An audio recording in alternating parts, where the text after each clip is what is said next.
Peyğəmbər onun qapısının yanından keçəndə dayanıb ayaq saxlayıb deyirdi: "Əssalamu aleykum ya əhləl beyt." Əlini sinəsinə qoyub salam verirdi. 6 ay Peyğəmbər bu işi tərk eləmədi. Cəmaatı alışdırsın ki, bu çox hörmətli bir qapıdır, dərgahdır. Bu qapıya hücum eləməzlər. Bu qapıya hücum eləməzlər. Qolu bağlı dayanıb və qılınc da başının üstündədir. Birdən Həzrət Fatimə məscidə daxil olur. Tək gəlir məscidə. Əlini o vəziyyətdə görəndə deyir, fəryad edir. Deyir ki, and olsun Allaha, qolumu asmasaz gedəcəm atam Peyğəmbərin məzarının üstündə dua eləyəcəm, bəddua eləyəcəm.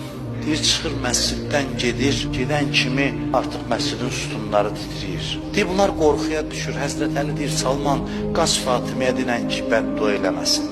Deyir, Salman gəlir, deyir, ey Peyğəmbərin qızı, sən rəhmət Peyğəmbərinin qızısan. Onda xanım Zəhra bu sözü deyir, bax, onlar əlini öldürmək istəyir Salman. Və mənim də Əlinin yoxluğuna dözməyə taqətim yoxdur. Mən Əlisiz qalan mərəm. Deyir, Salman deyir ki, xanım, o elə Əlinin əmridir. Deyir, bu qədər təvazökar idi.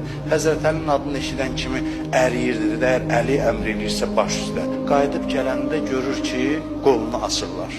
İkisi yan-yana qayıdırlar evə. Həzrət Əli xəcalətli olur, başını aşağı salır.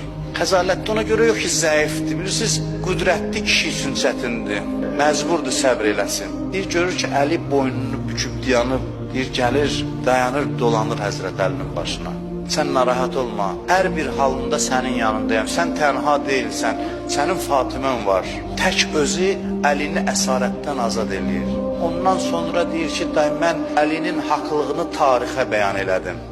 Deyirlər ki, kim onu sevirsə onun anasıdır. Ağlayırdı bu günlərdə. Deyirdi, ilahi, bilirəm, atam getdi sənin yanındadır, Peyğəmbər. Mələklər onu görmək istəyirdi, göyün mələkləri. Amma yer üzündən vəhy kəsildi. Axı, Quran buyurur, Peyğəmbər nə qədər sizin içinizdədir, sizə bəla gəlməyəcək. Və cəmaat da Əlidən üz döndərib, gör nə böyük müsibətdir. Xanım görür ki, nə müsibətə düçar olublar, ağlayır. Xanım Fatimə zəif adam idi ki, ağlayırdı. Güclü adamlar axı qəmini gizlədir, ifadə eləmir. Əlbəttə ki, zəif deyil. Güclü adam idisə niyə nalə eləyirdi? Xanım Fatimə Zəhra naləsi ilə təhlükə xəbəri verir. Özüm üçün ağlamıram, sizin vəziyyətinizə baxıram, uçuruma tərəf gedirsiniz. Ana necə balalarında yanar? O fəryad onların yuxudan oyanması üçündür. O güclülüyün əlaməti idi, zəiflik əlaməti yox idi. Güclüdür, ruh o qədər böyüdür ki, hamının dərdi sığışır o ruha. İmam Həsən əleyhissalam buyurur, anam Zəhra dua eləyirdi, mən də amin deyirdim namazın üstündə. Bir yerə gəldi, dua elədi, mən amin deyə bilmədim. Başın dəydi divara şiddətlə ölsün Həsən ayana. Ölüncə ürəkdə mən ilə qalar bu mühən ayana. Duası bu oldu, Allahümmə əhcil vəfatı səri'a. Allah mənim ölümümü tezləşdir deyib qaldım, mən amin deyə bilmədim anamın duasına.